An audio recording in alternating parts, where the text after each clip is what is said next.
Hello दोस्तों, स्वागत है आपका अपने चैनल मैथ्स गुरु में।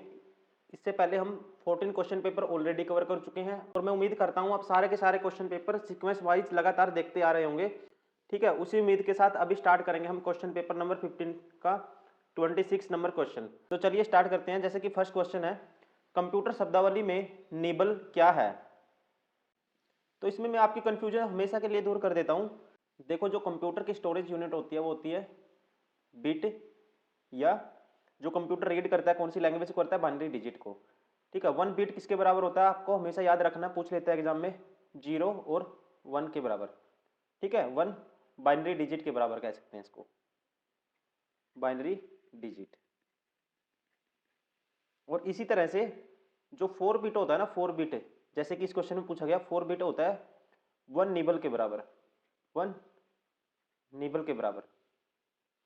और ऐसे ही 8 बिट होता है 1 बाइट के बराबर। ठीक है, कह सकते हैं 1 बाइट या बाइट के बराबर। और 1024, ठीक है, 1024 बाइट से बनता है जी, क्या बनता है, 1 KB, जिसे हम क्या कहते हैं, किलो बाइट। वैसे ही 1024 किलो बाइट या KB किसके बराबर होता है, 1 MB के बराबर। ठीक है, 1 MB या 1 मेगाबाइट के बराबर। ठीक है, वैसे ही 1024 मेगाबाइट होता है 1 GB के बराबर, किसी क्या बोलते हैं, गीगाबाइट के बराबर। और 1024, ठीक है, GB किसके बराबर होगा, ये होता है 1 TB के बराबर, 1 TB के बराबर। ठीक है, और 1024 TB होता है, लास्ट यहाँ तक पूछेगा, इसके बाद नहीं पूछेगा वो। 1024 जो TB होता है, ठीक है, टेराबाइट बोलते हैं इसको हम, ये किसके बराबर होता है, 1 पेटाबाइट के बराबर, 1 PB बोलते हैं इसको, PB पेटाबाइट। ठीक है, ये आपको हमेशा याद रखना है, इसमें से कुछ भी पूछ लेता है वो एग्जाम में। ठीक है, आपको ये सारा पता होना चाहिए। 1 बिट इज इक्वल टू 0 या 1 बाइनरी डिजिट, 4 बिट को क्या बोलते हैं, 1 निबल। ठीक है, और 8 बिट से क्या बनता है, बाइट बनता है। 1024 bite 1 KB, 1024 KB 1 MB, 1024 MB 1 GB, 1024 GB 1 TB, और 1024 TB 1 पेटाबाइट या PB। और इसका कौन सा ऑप्शन सही होगा, 1 निबल किसके बराबर होता है, आधा बाइट, हाफ बाइट के बराबर। ठीक है, इसको क्या बोलेंगे, 4 बिट को क्या बोलेंगे, देखो 8 बिट होता है 1 बाइट, 4 बिट क्या हो जाएगा इसका आधा, मतलब कि आधा बाइट के बराबर। ठीक है, इसी को बोल सकते हैं हम आधा byte. Option first is correct. अब आपको कंफ्यूजन नहीं होगी हमेशा के लिए। क्वेश्चन नंबर 27, इनमें से किस देश का पुराना नाम एबिसिनिया था। तो आप ध्यान रखेंगे, जो इथियोपिया है आज में, इसका पहला नाम क्या था पहले, एबिसिनिया। ठीक है, ये एक ग्रीक वर्ड है, वहां से ड्राइव किया गया है, तो option second is correct. Question number 28, यदि किसी चतुर्भुज के कोणों का अनुपात 2:4:6:8 है, तो सबसे जो स्मॉलेस्ट एंगल है वो मुझे बताना है। किसी भी चतुर्भुज में, ठीक है, चारों एंगल का सम क्या होता है, 360 होता है। मतलब कि 360 किसके बराबर है, 10 plus 10 plus 10 is equal to 360। मतलब कि 8 6 14 4 18, तो 20, 20 यूनिट की वैल्यू किसके बराबर है, 360 के बराबर है। तो 1 यूनिट की वैल्यू क्या आएगी, कितने टाइम्स है, ठीक है, 18। सबसे छोटा एंगल क्या है, 2 यूनिट, 2 यूनिट की वैल्यू इंटू में 18 करेंगे, 36 degree. Option 4 is correct. Question number 29, Ahmednagar की किस रानी ने सम्राट अकबर के खिलाफ युद्ध लड़ा था। ठीक है, तो आप ध्यान रखेंगे, बीजापुर सुल्तान अहमद शाह, ठीक है, उनकी पत्नी है, उनका नाम था चांद बेबी, और इन्होंने क्या लड़ा था, अकबर के खिलाफ, मुगलों के खिलाफ इन्होंने युद्ध लड़ा था। ठीक है, option first is correct. Question number 30, ए और बी एक साथ मिलकर किसी काम को 12 दिन में कर सकते हैं। एक वर्क है वो 12 दिन में कर लेंगे, एक ए और बी दोनों मिलकर। यदि ए अकेले उस काम को, ठीक है, तालाब की बात हो रही है, ठीक है, मैटर नहीं करता, काम हो तालाब हो जो भी है, ये भी एक काम है। ठीक है, एक तालाब को वो कितने दिन में खोदेंगे, दोनों मिलके 12 दिन में। ए अकेला उसको कितने दिन में खोद सकता है, कहता है 24 दिन में। ज्ञात कीजिए बी एक दिन में तालाब का कितना हिस्सा खोद पाएगा या खोद सकता है। देखो, ए और बी इस काम को कितने दिन में करेंगे मिलकर, ए प्लस बी 12 दिन में। ठीक है, और ए अकेला करेगा कितने दिन में खोदेगा इस तालाब को, 24 दिन में। टोटल वर्क कैसे मानते हैं, इन दोनों का एलसीएम क्या आएगा, 24। मान लेते हैं टोटल वर्क क्या है 24। अब 12 दिन में तो ए प्लस बी पूरा तालाब खोद देते हैं, तो एक दिन में कितना काम करेंगे, इफिशियंसी क्या आएगी, डिवाइड कर देंगे, 2 आएगी, एक दिन में 2 काम करेंगे। वैसे ही ए एक दिन में 1 काम करेगा, मतलब कि दोनों मिलकर तो एक दिन में 2 काम करते हैं, ठीक है, और ए अकेला 1 करता है, तो इसका मतलब बी एक दिन में कितना काम करता होगा, 1 डे में, 1 डे में बी भी क्या करेगा, 1 काम, ठीक है। तो वही पूछता है एक दिन में तालाब का कितना हिस्सा खोद सकता है, टोटल काम का कितना है ये, ठीक है, 1 का मीन्स ऑफ, इंग्लिश में कह सकते हैं पूरे काम का कितना हिस्सा करेगा ये, 1/24, ठीक है, 1/24 थर्ड ऑप्शन में है, इसलिए option third is correct. Question number 31, अक्टूबर 2020 तक प्राप्त जानकारी के अनुसार भारतीय संविधान में कितने अनुच्छेद हैं। आपसे 2020 नहीं पूछेगा, आपसे पूछेगा 2024 या जैसे आपका एग्जाम 2025 में होगा उस टाइम तक, ठीक है। देखो स्टार्टिंग में कितने थे, आर्टिकल थे 395, ठीक है, और जो पार्ट है भाग कितने थे 22, ठीक है, ये आर्टिकल थे और भाग कितने थे 22, और अनुसूची कितनी थी उस टाइम, अनुसूची अनुसूची थी उस टाइम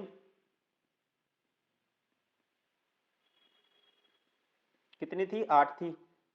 अब कितने हैं, ठीक है, बहुत सारे संशोधन होने के बाद अब कितने हो गए हैं टोटल, अब हो गए हैं करंट में आर्टिकल हैं कितने हैं 448 हैं, ठीक है, और अनुसूची कितनी है 12 है, और भाग कितने हैं 25, ठीक है। ऑप्शन कौन सा इसका, option second is correct. Question number 32, निम्नलिखित को हल कीजिए, ठीक है। इस क्वेश्चन को मैं कई जैसे बार वाले क्वेश्चन है, ये रिपीटेशन आता है इसमें, मैं कई क्वेश्चन ऑलरेडी करवा चुका हूँ, आप प्रीवियस ईयर पेपर जो पहले वाले मैंने 14 करवाए हूँ उसमें देखोगे तो बहुत सारे हम कर चुके हैं ऑलरेडी, उसमें सारे कॉन्सेप्ट मैंने बेसिक भी बताया, कैसे ये चीज़ें बनती हैं, कैसे हम इसको करते हैं, ठीक है। अभी हमें बताना है इन दोनों, इनका सभी का सम करेंगे तो क्या आएगा, ठीक है। तो 0.5 का बार है, इसको लिख सकते हैं 5/9, क्यों लिखते हैं कैसे लिखते हैं वो मैं बता चुका हूँ आपको, एक बार हटाएंगे तो बार के नाम ये क्या आता है 9 आता है बटे में, वैसे ये 6/9, ये 7/9 और ये 8/9, ठीक है। ऑप्शन में 9 था बटे में तो ऐसे ही करेंगे, 9 सबका एलसीएम 9 आएगा तो ऐड करेंगे 5 + 6 11 + 7, ठीक है, 18 + 8 26, इसको डिवाइड करेंगे 9 दूनी 18, ठीक है, 8 बचेगा 8/9, मतलब 2 सही 8/9, कौन सा ऑप्शन है, option third is correct. Question number 33, यदि काम को, ठीक है, दिस लिखा जाता है तो इसको लव को क्या लिखा जाएगा, ठीक है। देखो देखने से पता लग जाएगा, सबसे पहले ऐसे क्वेश्चन के लिए आपको है ना ABCD Z तक क्या आनी चाहिए, काउंटिंग आनी चाहिए, A का नंबर 1 होता है, B का 2 होता है, आपको पता होना चाहिए। जिसको नहीं पता लिखेंगे और उनकी काउंटिंग याद करेंगे, सबसे पहले ये बेसिक रिक्वायरमेंट है। देखो C 24 है, ठीक है, X का क्या होता है 24, मतलब 27 है, सम अगर 27 है तो इसका मतलब दोनों एक दूसरे के अपोजिट है, ठीक है ना। जब भी सम स्थाई बनेगा एक दूसरे के अपोजिट हैं, एक का नंबर है दूसरे का निकालना हो, ऐसी कंडीशन हो 27 में से माइनस कर देंगे दूसरे वाले का नंबर आ जाएगा, इसका एक होता है, इसका 26, 26 एक 27 अपोजिट है, मतलब कि अपोजिट दिए हुए एक दूसरे के। वैसे ही एल पे 12 होता है, 12 का अपोजिट क्या होता है 15, 12 15 27 होता है, ठीक है। इसका मतलब कौन सा ऑप्शन हो गया, फोर्थ ऑप्शन करेक्ट हो गया, option 4 is correct.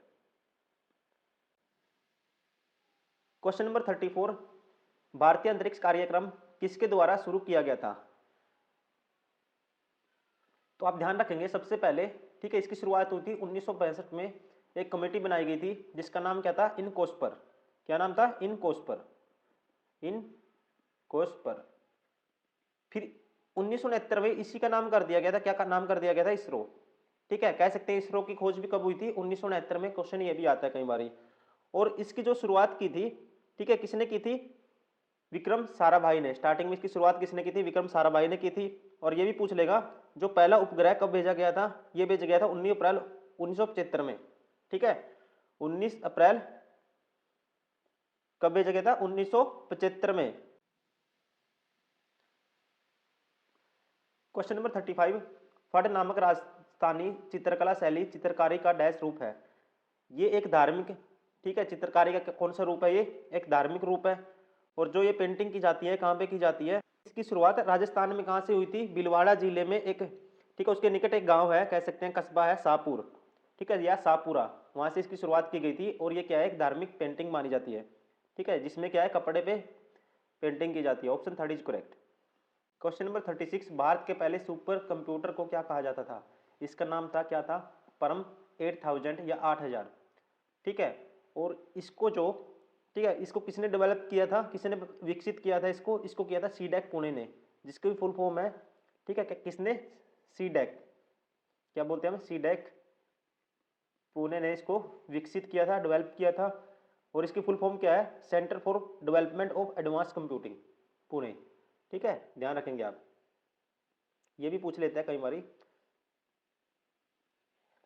Question number 37, दी गई आकृति में आयत किसी विद्यालय के 10वीं कक्षा के छात्रों की संख्या को दर्शाता है, ठीक है। आयत क्या दिखाता है? देखो जो दिया है पहले लिख लेंगे। आयत दिखाता है 10वीं कक्षा के छात्रों की संख्या, ये रहा आयत, लिख लेता हूं मैं, 10th क्लास वाले स्टूडेंट को दर्शाता है। समानांतर चतुर्भुज विद्यालय में लड़कियों की संख्या को दर्शाता है। समानांतर चतुर्भुज पैरेललोग्राम किसको दर्शाता है? नंबर ऑफ गर्ल्स को। त्रिभुज टेनिस खेलने वाले छात्रों की संख्या को दर्शाता है, ये दर्शाता है टेनिस खेलने वालों को। और वृत्त विद्यालय में क्रिकेट खेलने वाले लड़कों की संख्या को दर्शाता है। वृत्त, जो लड़के बॉयज क्रिकेट खेल सकते हैं या खेलते हैं, ठीक है। अब बताते हैं 10वीं कक्षा में कुल कितने छात्र हैं और उनमें से कितने क्रिकेट और टेनिस दोनों खेलते हैं? दो आंसर पूछे हैं। 10वीं कक्षा में कितने हैं टोटल, कह सकते हैं हम, ठीक है। जो आयत दर्शाते हैं इनको, आयत में कितने हैं? 25 और 12 37 और 5 42 और 11 53 और 3 56 और 7 63, ठीक है। इसका मतलब ये ऑप्शन 12 हो गया, ये ऑप्शन पहले तो आएगा 63। अब सेकंड वाला के देखते हैं, कितने क्रिकेट और टेनिस दोनों खेलते हैं? क्रिकेट भी खेलता है और टेनिस भी, ठीक है। कितने क्रिकेट और टेनिस खेलते हैं? क्रिकेट में ये सर्कल है, टेनिस में त्रिभुज है। त्रिभुज और सर्कल में कॉमन क्या है दोनों में, ठीक है? कितने क्रिकेट और, देखो 18 और 5 23, दोनों में कॉमन क्या है? 18 और 5 23, ठीक है ना। कितने क्रिकेट और टेनिस खेलते हैं? 23। Option third is correct. Question number 38, दो संख्याओं का योग 75 है। कहते हैं दो संख्याओं का योग है जो, वो कितना है? एक्स एंड वाई मान लिया मैंने 75। और वर्गों का अंतर x square minus y square, ये गिवन है कितना? 300। दोनों संख्याओं का अंतर ज्ञात कीजिए। देखो आपको पता है ये क्या है? X minus y, x plus y, क्योंकि a plus b into a minus b किसके बराबर होता है? A square minus b square बराबर 300। इसकी वैल्यू क्या है? 75। इसकी वैल्यू है 75, रखेंगे यहाँ पे, ये बटे में चला जाएगा, ठीक है। 75 काटेंगे, 25 तिये 75, 25 चौका 100, 4 तिये 12 बटे 3, 3 से 3 कैंसिल, क्या आएगा? 4। ऑप्शन एक्स माइनस वाई क्या है? अंतर 4, ऑप्शन, ठीक है, 4 इज करेक्ट। क्वेश्चन नंबर 39, किस भारतीय शहर के अंतर्राष्ट्रीय हवाई अड्डे का नाम डॉक्टर BR अम्बेडकर के नाम पर रखा गया है? ठीक है, ये रखा गया है कौन सा? नागपुर, ठीक है। इसे क्या कहते हैं? इसका नाम 2005 में क्या रख दिया था, ठीक है, ये नागपुर में है। और इसका नाम डॉक्टर BR अम्बेडकर के नाम पर रखा गया है, और जिसे अब क्या बोलते हैं, ठीक है, डॉक्टर बाबा साहेब अम्बेडकर अंतर्राष्ट्रीय हवाई अड्डा। Option first is correct. Question number 40, 3, 15, 298 में 9 और 3 के अंकिक मानों का अंतर ज्ञात कीजिए। देखो जो अंकिक मान होता है वो संख्या को ई रिप्रेजेंट करता है हमेशा, ठीक है। 9 कहाँ है? ये रहा 9, इनका अंकिक मान 9 का 9 है, 3 का 3 है, इनका डिफरेंस बताना मुझे, ठीक है, क्या आएगा? 6। Option second is correct. Question number 41, संयुक्त राष्ट्र के संबंध में संक्षिप्त नाम UPU का पूर्ण रूप क्या है? जो UPU है ये क्या है? संयुक्त राष्ट्र की एक क्या है, कह सकते हैं यूनाइटेड नेशन की एक एजेंसी है। इसकी स्थापना हुई थी, ठीक है। ये बहुत पुरानी एजेंसी है संयुक्त राष्ट्र की, 1874 में इसकी स्थापना हुई। और जो इसका हेडक्वार्टर है ये कहाँ पे है? स्विट्जरलैंड में। हेडक्वार्टर है इसका स्विट्जरलैंड में, ठीक है। और इसमें टोटल कितने कंट्री मेंबर है? 192, ठीक है। क्या है इसकी full form? Universal postal union. Option third is correct.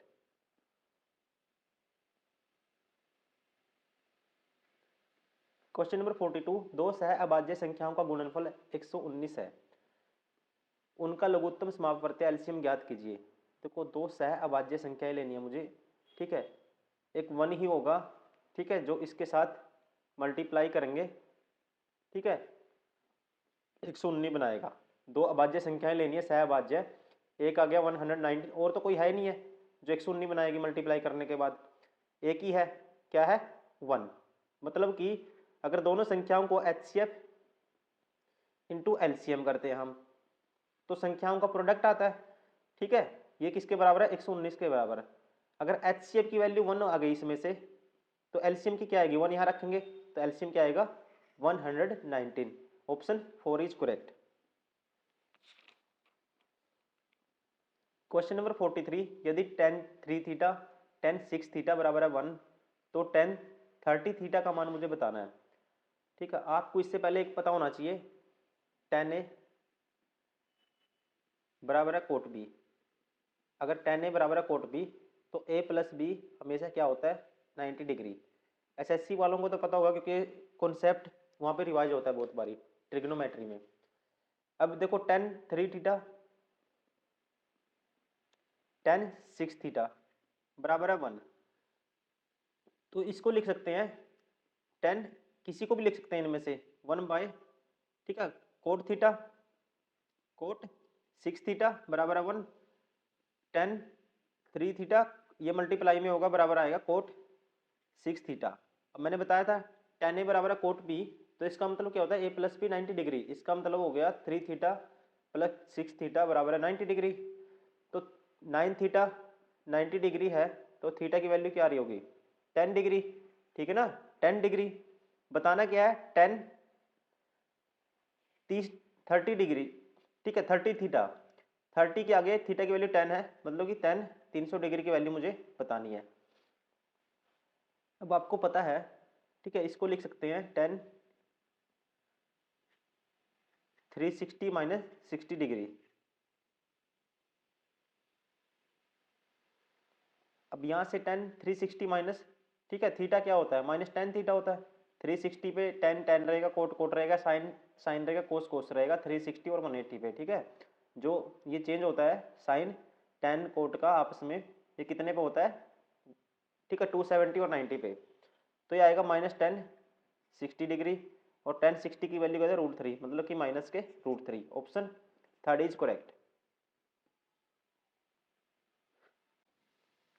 Question number 44, अक्टूबर 2020 तक प्राप्त जानकारी के अनुसार इनमें से कौन सा देश यूएन यूनाइटेड नेशन सुरक्षा परिषद का सदस्य नहीं है।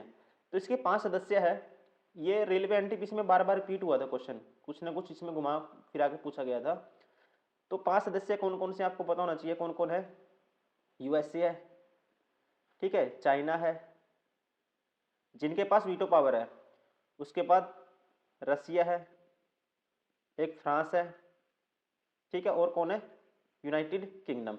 ये इसके 5 क्या हैं परमानेंट मेंबर हैं, और यही पूछता है इनमें से इसका सदस्य कौन सा नहीं है। इसके वैसे टोटल मेंबर कितने 15, 10 क्या है परमानेंट नहीं है, उसमें से 10 परमानेंट नहीं होते, इनकी वोटिंग होती है, बार बार चेंज होते रहते हैं। अब इन 5 में से देख लो कौन सा नहीं है ऑप्शन में, ठीक है, ये नहीं है, इसका मतलब कौन सा सदस्य नहीं है Malaysia. Option 2 is correct. Question number 45, FIFA world cup 2022 की मेजबानी कौन सा देश करेगा। यह क्वेश्चन उस टाइम पूछा गया था। सबसे पहले आपको पता होना चाहिए फीफा वर्ल्ड कप हर 4 साल बाद होता है, ठीक है, उस टाइम कहाँ हुआ था, अब भी पूछ सकता है कि अभी तो 2024 है 25 अभी तो नहीं हुआ फीफा वर्ल्ड कप। उस टाइम कहाँ हुआ था 2022 में, कतर में हुआ था। जीता कौन था, विनर था स्विट्जरलैंड, स्विट्जरलैंड, और रनर अप था इसका, ठीक है, किसको हराया था इन्होंने, फ्रांस को, किसको हराया था, फ्रांस को, आप ध्यान रखेंगे। तो 2022 की मेजबानी कौन सा देश करेगा, किसने की थी, कतर ने। क्वेश्चन नंबर 46, नीचे दिए गए 4 विकल्पों में से कौन सा विकल्प उस संभावित त्रिभुज के क्षेत्रफल के निकटतम होगा जिसकी प्रत्येक भुजा की लंबाई 10 मीटर है। ठीक है, देखो संभावित त्रिभुज या इक्विलेटरल ट्रायंगल बोलते हैं, इसका जो एरिया होता है क्या होता है √3/4a², पता ही होगा आपको। भुजा दी है कितनी 10, 10 का स्क्वायर क्या आएगा 100। अब ये मान किसके बराबर होगा इन ऑप्शन में से, ये बताना मुझे। ठीक है, काटेंगे 25 आएगा, क्या आएगा 25। अब इसकी वैल्यू कहती है 1.73, ठीक है, इंटू में 25 करना है मुझे।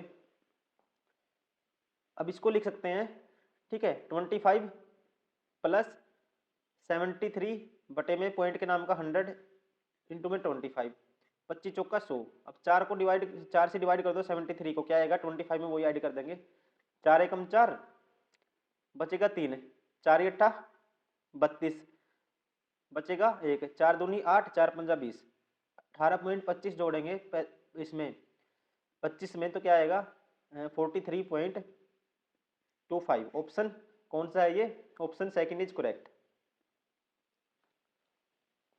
क्वेश्चन नंबर 47, साधारण ब्याज की कितने प्रतिशत वार्षिक दर पर कोई धनराशि 12 वर्ष में स्वयं की दोगुनी हो जाएगी।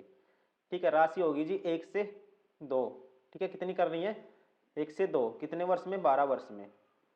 तो इंटरेस्ट कितना लगा हुआ 1 यूनिट, 1 यूनिट इंटरेस्ट लगा, ठीक है, इंटरेस्ट कितना लगा, इंटरेस्ट 1 यूनिट, कितने साल में, ठीक है 12 वर्ष में।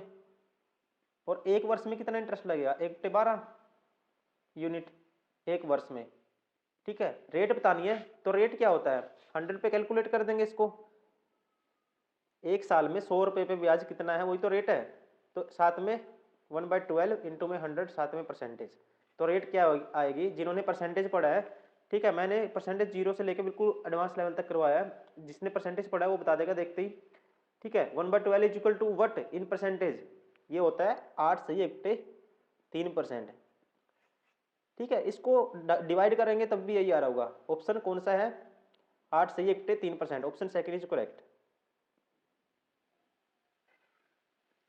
क्वेश्चन नंबर 48, एक लड़के ने 3 रुपए में 15 चॉकलेट की दर से कुछ चॉकलेट खरीदी तथा सभी चॉकलेट को 2 रुपए में 3 चॉकलेट की दर से बेच दिया, तो लाभ या हानि, ठीक है, ज्ञात कीजिए प्रतिशत में। देखो हमेशा, ठीक है, जब भी ऐसा क्वेश्चन हो, ठीक है, 3 रुपए में कह सकते हैं कितने आर्टिकल खरीदे उसने 15 आर्टिकल चॉकलेट जो भी है। सबसे पहले एक आर्टिकल की वैल्यू निकाल लेनी है, ठीक है, एक आर्टिकल का सीपी निकाल लेना है, वैसे एक आर्टिकल का एसपी निकाल लेंगे, वहां से हम बता देंगे लाभ या हानि कितनी हुई। तो एक आर्टिकल कितने में खरीदा होगा उसने 3/15 रुपए में, ये डिवाइड चला जाएगा बराबर होगा 1 आर्टिकल के, इतने में तो उसने खरीदा, ये आ गया सीपी। बेचता है 2 रुपए में 3, ठीक है, 2 रुपए में 3 आर्टिकल बेचता है, तो 2/3 रुपए में एक आर्टिकल क्या करेगा वो, मैंने डायरेक्ट लिख दिया बेचेगा, मतलब कि एक आर्टिकल के क्या गया एसपी, ठीक है, एक आर्टिकल का एसपी। अब कोई चीज आपने इतने में बेची इतने में खरीदी थी, तो प्रॉफिट क्या होगा, प्रॉफिट कितने कैसे निकालते हैं, दिस माइनस दिस, मतलब कि 2/3 माइनस करेंगे क्या 3/15, ठीक है। और प्रॉफिट होता है जो किस पे होता है हमेशा, कॉस्ट प्राइस पे, बटे में 3/15 इंटू में 100 साथ में परसेंटेज निकाल दो, ठीक है। 15 दूनी 30, इन दोनों का एलसीएम क्या आएगा 15 आएगा, देखो करते हैं, इन दोनों का एलसीएम आया जी 15, नीचे 3/15 तो है ही है, इसको तो अलग रखो अभी। अब 5 दूनी 10 माइनस करेंगे, ठीक है 3, 7/15, ठीक है 7/15, ऊपर क्या आया, मैं मार्कर चेंज कर लेता हूँ ताकि आपको अच्छे से हाईलाइट हो, ऊपर आया 7/15, ठीक है। और नीचे ये 15 से 15 कैंसिल हो जाएगा, 3 ऊपर चला जाएगा, ठीक है, 3 ऊपर चला जाएगा, ये 7 था, और साथ में क्या है 100 और परसेंटेज, ठीक है। अब 3 पंजे 15 आएगा, 3 पंजे 15, ये क्या है 700/5, सॉरी 700/3, ये क्या था 3 था, 700/3, तो 700/3 करोगे अब, तो 700 को 3 से डिवाइड करोगे क्या आएगा 3 दूनी 6, ठीक है, बचेगा 1, 3 तिया 9, 3 तिया 9, 1/3%। ऑप्शन 233 से 1/3% कौन से ऑप्शन में है, फर्स्ट में, ऑप्शन फर्स्ट इज करेक्ट।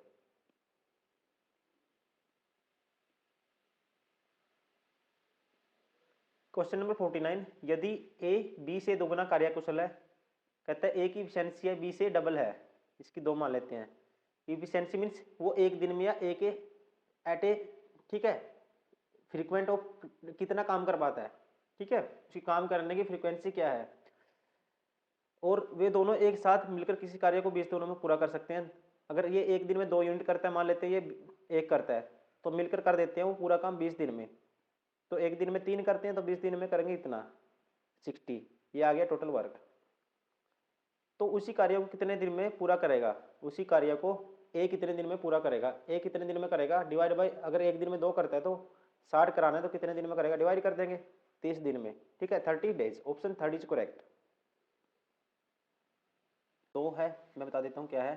फिर इसके बीच में कितनी भाज्य संख्या आएंगी, एक 3 आएगा, एक 5 आएगा, ये 2 आएंगे बीच में, फिर 7 आएगा। अब 11 है, 11 के बीच में एक 13 आएगी, फिर 13 के बाद आएगा 17, फिर आएगा 19, इसके बीच में 2 आएंगी। ठीक है, और नेक्स्ट है 23, 23 के बाद कौन सी आएगी, 29 आएगा। ठीक है, फिर 31 आएगा, फिर है 37, इसके बीच में कितनी है, 2। मतलब कि बीच वाली को तो इसने छोड़ दिया। ठीक है, पहले 2 लिखा, फिर 7 लिखा, फिर 11 लिखा, फिर क्या लिखेगा यहाँ पे 19 लिखेगा, फिर 23, 37। ठीक है, ऐसे इसने लिखा है इसको। ठीक है ना, बीच वाले 2 नंबर छोड़ दिए अभाज्य संख्याओं में, तो 11 के बाद क्या आएगा 19, option first is correct. Okay दोस्तों, thank you very much for watching this video. अगर आपको वीडियो पसंद आई हो प्लीज़ लाइक एंड सब्सक्राइब करें और शेयर करें। मैं उम्मीद करता हूँ आप सारे के सारे क्वेश्चन पेपर देख रहे हैं, अच्छे से प्रैक्टिस कर रहे हैं। आप देखो कुछ भी करिए, सिलेबस रिवाइज करिए, इसके अलावा प्रीवियस ईयर तो आपको बार बार करना ही करना है प्रैक्टिस। ठीक है, और जिस टाइम आपका एग्जाम होगा इसको आपको स्पीडोमीटर पे लगा के पूरे 60 सेट एक बार देख के जाने हैं 10 दिन पहले। ठीक है, और इसमें जो क्वेश्चन ऐसे हैं जिसके कुछ फॉर्मूला टाइप के आपको याद करना है, मीन मीडियन मोड ऐसे क्वेश्चन आ गया, या कुछ करंट का क्वेश्चन है वो आपको नोट भी करना है, उसको एग्जाम से 2-3 घंटे 4-5 घंटे पहले रिवाइज करना है। क्योंकि रेलवे में क्या होता है 80 to 90% क्वेश्चन हर बारी रिपीट होते हैं। ठीक है, आपको ऐसे क्वेश्चन मतलब कि ऐसा नहीं कि ज़्यादा हार्ड क्वेश्चन आपको नहीं करने, आपको करने हैं हार्ड तो करने ही करने हैं अगर आपके पास टाइम है। ज़्यादा मतलब कि रेलिवेंट पढ़ने हैं, इरेलीवेंट क्वेश्चन आपको नहीं करने। ठीक है, तो मैं इसी उम्मीद के साथ अभी इस वीडियो को एंड करते हैं और मिलते हैं नेक्स्ट वीडियो में। तब तक थैंक यू, बाय बाय।